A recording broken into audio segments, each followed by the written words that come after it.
Wine shop दारू पीने की आप लोग परमिशन दिया है, कैसे दिया था, किसका ऑथोरिटी किया था? फिर आप लोग ही बोला है, कस्टमर लोग खुद ही बोला है, आप लोग परमिशन दिया बैठा है वो लोग कैसे लिए?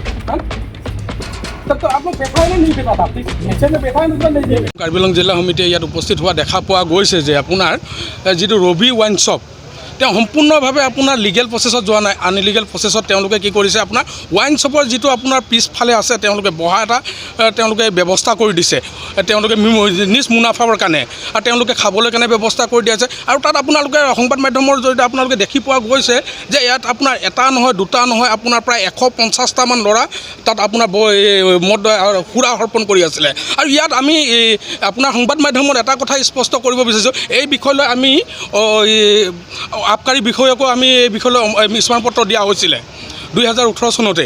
আৰু আপোনাৰ ইয়াত চাব গ'লে এটা ৱাইন শ্বপ নহয়, বহুতকেইটা ৱাইন শ্বপ আছে, আপোনাৰ বাৰ নিচিনা তেওঁলোকে চলাই আছে। গতিকে এইটো অতি শীঘ্ৰে বন্ধ কৰিবলৈ আমি আবকাৰী বিষয়াক আমি অনুৰোধ জনাইছোঁ। আৰু লগতে আমি DC উপায়ুক্তকো আমি এই বিষয়লৈ অৱগত কৰিছিলোঁ যে আপোনাৰ ইয়াত আপোনাৰ যিসমূহ আপোনাৰ 39 ৰাষ্ট্ৰীয় ঘাইপথ আপোনাৰ যিসমূহ ৱাইন শ্বপ আছে তেওঁলোকে কি কৰে আপোনাৰ বাৰ নিচিনা আপোনাৰ চলাই থৈ দিয়ে। তাৰপিছত আপোনাৰ ইয়াত আমি যেতিয়া মেডিকেল আপোনাৰ যাবলৈ হয়, মেডিকেল ৰাস্তাত যি যাবলগীয়া হয়, এতিয়া আপোনাৰ কি দুৰ্ঘটনা সংঘটিত হ'বলৈ ইয়াত ভয় আছে। আৰু এবাৰ নহয় দুবাৰ নহয় আপোনাৰ আগতে দুৰ্ঘটনা সংঘটিত হৈছে।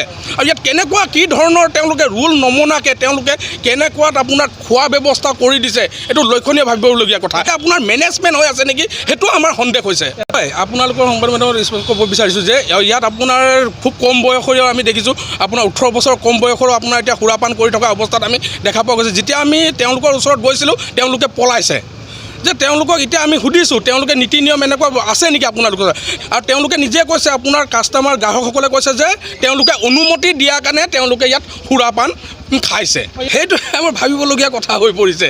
আমাৰ দল সংগঠনে প্ৰায় আমি এই বিষয়লৈ অৱগত কৰিছোঁ, এই বিষয়লৈ স্মাৰকপত্ৰ দিছোঁ, এই বিষয়লৈ আমি আপোনাৰ এক্সাইজ ডিপাৰ্টমেণ্টক কোৱা হৈছে, কিন্তু যি ধৰণৰ পদক্ষেপ ল'ব লাগে সেনেধৰণৰ পদক্ষেপ লোৱা আমি দেখা পোৱাই নাই।